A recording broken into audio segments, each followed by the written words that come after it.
Bang Niko, selamat malam. Ini terkait dengan yang lagi ramai, mungkin Dede mengaku terkait kesaksiannya itu palsu di 2016 untuk 7 terpidana ataupun mungkin sama kata 8 terpidana. Melihatnya seperti apa sih? Kalau saya melihatnya bahwa itu pengakuan yang jujur oleh Dedi. Nah, kita lihat begini loh. Kalau memang dia hanya kan ada isu-isu bahwa dia hanya mau pansos, mau nyari panggung dan sebagainya. Kalau mau nyari panggung dan pansos, saya rasa itu jauh dari yang orang katakan begitu loh. Mau ngapain dia mau nyari panggung atau mau pansos? Dia siapa? Kan begitu.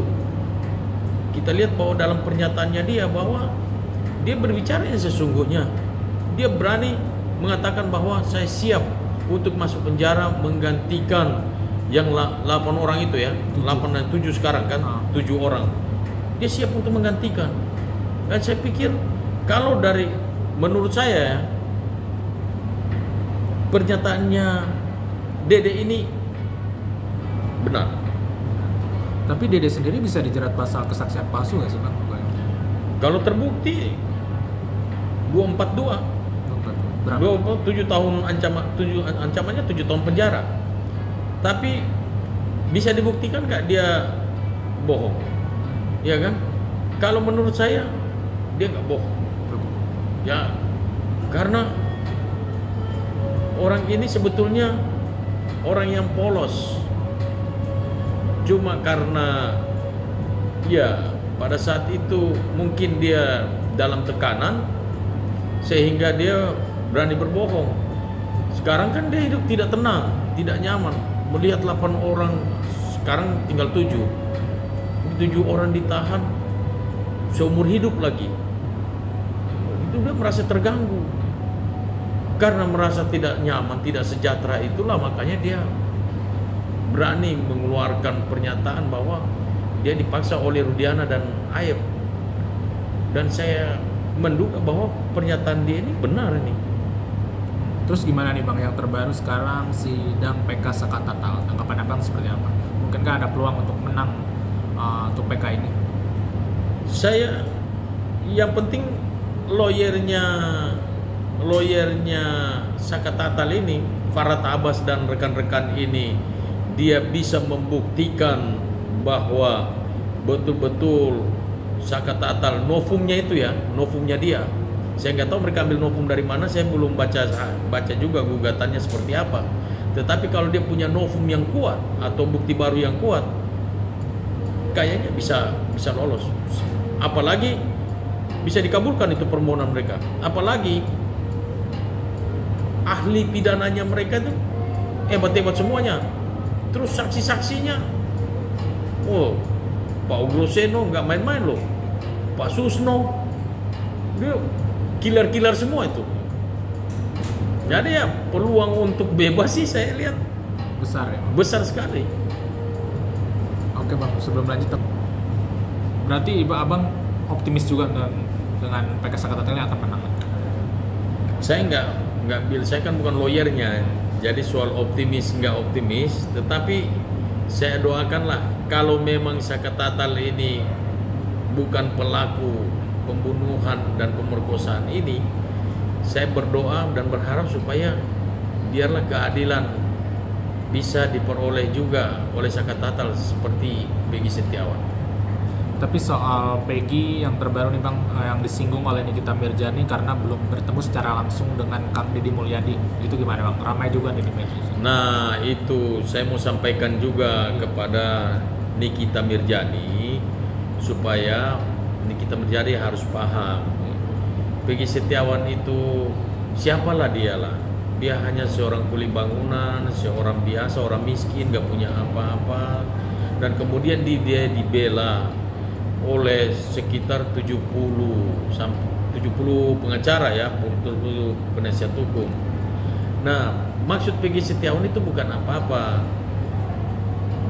Kenapa Peggy Setiawan bilang nanti hubungin dulu penasihat hukum saya? Kenapa begitu? Dia hanya minta supaya hargailah penasihat hukumnya Peggy Setiawan, karena sampai hari ini kami tidak mendapat informasi apa-apa tentang Peggy. Peggy ini kan masih dalam pengawasan kami.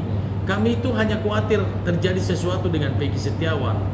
Oleh sebab itu, kalau ada misalnya ada podcast, ada seminar-seminar atau apa yang mau memerlukan informasi dari Peggy, minta izin dulu kepada penasihat hukumnya. Kami tidak akan pernah melarang, kami akan mengizinkan, tetapi yang penting hargai kami penasihat hukumnya. Nanti kalau terjadi sesuatu, siapa yang mau bertanggung jawab? Itu aja sih sebetulnya. Tapi soal dia Peggy kan kita juga bilang karena Peggy seperti artis, disinggung seperti itu gimana Bang? Karena banyak malah banyak wawancara dan sebagainya. Ya kalau bilang seperti artis, saya rasa sekarang kayaknya Peggy artis juga ini. Iya kan? Wawancara sana, wawancara sini, masuk di podcast ini, podcast itu. Ya kan? Jadi ya kalau dibilang artis dadakan kan bisa juga dikategorikan seperti artis, tapi bukan artis. Kalau seperti artis, ya seperti artis, ya kan? Artis dadakan. Tapi apakah Peggy itu sebenarnya apakah sudah berterima kasih langsung kepada Kang Deddy Mulyadi sih? Dia kan, saya nggak tahu dia udah ketemu Kang Deddy Mulyadi atau belum. Terus mau mengucapkan terima kasih. Kalau terima kasih kan Peggy sudah secara umum dia minta terima kasih kepada netizen, seluruh masyarakat Indonesia sudah mendoakan dia. Yang mulia Bapak Presiden Joko Widodo, dia ucapkan terima kasih. Yang mulia Bapak Presiden terpilih Bapak Prabowo Subianto, Bapak Menko Polhukam, Bapak Kapolri, dia minta ucapan terima kasih kepada semuanya. Jadi ya udah termasuk di dalamnya, ya pasti Kang Deddy Mulyadi juga dia udah ucapkan terima kasih juga. Tapi komentar abang mungkin buat sikap Mbak Nikita yang justru memperingati Peggy ini pada siaran live, bukan menegur secara private. Dia mungkin menegurnya secara di medsos lagi live. Seperti apa sih Bang tanggapannya? Saya pikir Nikita Mirjani ini kan dia harus seorang public figure. Ya kalau bisa lebih santun lagi lah untuk menegur Peggy, karena kalau tidak tahu duduk persoalannya jangan langsung menegur secara terantangan seperti itu. Harus dilihat dulu kenapa sih Peggy seperti itu. Kalau menurut saya Peggy bukan sombong, bukan angkuh. Lalu Peggy ini siapa? Peggy ini cuma seorang kuli bangunan kok, seorang miskin yang nggak punya apa-apa. Jadi bisa dibicarakan, coba tanya ke lawyernya, minta informasi dulu sebanyak-banyaknya, jangan main tembak asal nembak aja begitu. Tapi berarti abang bisa dibilang lebih setuju ke berkomunikasi secara langsung atau bertemu secara langsung? Bertemu secara langsung, bicara baik-baik, karena Peggy mudah diajak berkomunikasi. Oh, berarti enakan lebih seperti itu ya Bang? Iya betul. Tapi sempat komunikasi gak Bang, kata Bang Isang tadi kan bilang katanya sempat komunikasi dengan perihal hal tersebut terkait sama Peggy ditegur sama Mbak Nikita, mungkin jadi viral gitu. Ya, saya nggak tahu ya, cuma saya lihat sepintas sempat ya sedang mereka komunikasi melalui ini ya, TikTok ya. Saya cuma dengar informasinya aja, tapi saya nggak lihat itu. Tapi gimana nih Bang terkait dengan kuasa hukum Pak Rudiana mensomasi Deddy dan Pak Deddy Mulyadi? Itu sah-sah saja. Manusia ya mungkin ya namanya juga penasihat hukum, ya kan, apapun itu dia pasti membela kliennya. Tetapi Pak Deddy Mulyadi, Dede dan satu lagi siapa itu? Liga Akbar. Semuanya mereka punya penasihat hukum juga. Mereka juga punya pendapat, masing-masing punya pendapat. Dia mengatakan bahwa yang sana mengatakan kliennya benar, yang sini mengatakan kliennya benar. Nah, pembuktiannya nanti di mana? Di pengadilan. Tapi nantinya Pak Rudiana bisa menuntut Pak Deddy Mulyadi gimana Bang? Menuntut ke depan? Kalau Rudiana mau menuntut itu sah-sah saja, ya kan? Mungkin dia merasa dirugikan karena dikatakan fitnah, ya kan? Tetapi pastikan dari pihak Deddy Mulyadi juga dia punya alasan tersendiri juga, dia udah punya bukti-bukti yang kuat. Jadi ya berargumen nanti tetap kembali lagi yang memutuskan itu nanti semuanya pengadilan nanti. Tapi soal yang terbaru nih Bang, Peggy di akun TikToknya sampai minta maaf ke Nikita Mirzani. Kenapa tuh? Peggy sampai minta maaf ke Nikita Mirzani terkait hal tersebut. Oh, kalau Peggy minta maaf itu berarti itulah kita melihat bahwa kerendahan hatinya Peggy. Dia mau minta maaf. Kalau memang dia merasa bersalah, dia mungkin merasa bersalah. Kalau memang itu dianggap bersalah, dia minta maaf. Itu kan hal yang positif, hal yang bagus. Kita harus mengapresiasi Peggy. Tapi Peggy itu di mata abang sosok seperti apa sih? Mungkin orang yang nggak banyak tahu. Peggy itu rendah hati, mau dengar omongan kita, mau dengar nasihat kita, dan dia selalu kalau ditanya apa-apa itu dia bilang saya serahkan kepada Allah aja. Selalu begitu Peggy. Nah, kalau sedang live seperti itu dia harus ngapain sih Bang? Mungkin tiba-tiba ditembak pertanyaan luar gitu kan di live TikTok seperti itu. Kayak apakah memang harus gimana gitu Bang? Peggy kan tidak terbiasa di kamera. Terus tiba-tiba di medsos dihajar seperti gitu tuh pasti kaget lah. Oke. Berarti bisa dibilang terbata-bata seperti itu. Iya, jadi makanya dia pasti kebingungan kalau diserang seperti itu. Beda kalau orang yang sudah biasa menghadapi media, menghadapi kamera, sudah sering berhadapan dengan kamera itu berbeda. Ini kan yang nonton ini satu Indonesia yang nonton kan. Jadi kalau diserang dadakan begitu, pasti kaget lah dia lah. Apalagi dia mungkin habis keluar dari misalnya Polda mendadak terkenal, dia juga kaget sih. Oh iya, makanya dia bilang kan dia sendiri tidak menyangka kalau masyarakat bisa menyambut dia, mendukung dia secara antusias seperti ini. Dia sendiri kaget-kaget juga. Saya tidak menyangka saya jadi seperti sekarang ini. Tapi kalau sekarang kalau masih komunikasi sama Peggy Bang, atau untuk rencana kembali gimana nih nanti? Komunikasi tetap jalan. Bahkan besok saya ada ketemu dia. Ya kan? Besok saya ada ketemu dia kan dia besok syuting. Syuting di mana tuh? Syuting iklan malah ya kan di PIK ya.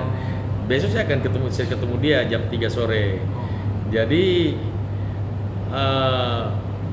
soal rencana ke Bali tetap jalan bulan Agustus. Mungkin harapan abang seperti apa sih mungkin dengan adanya hal seperti ini gitu kan? Harapan saya tolong jangan cepat menjustis seseorang. Peggy ini kan baru keluar dari penjara, mentalnya juga belum terlalu stabil, psikisnya juga belum terlalu stabil. Ya namanya trauma itu pasti masih ada. Nggak serta-merta begitu keluar terus langsung hilang seperti itu.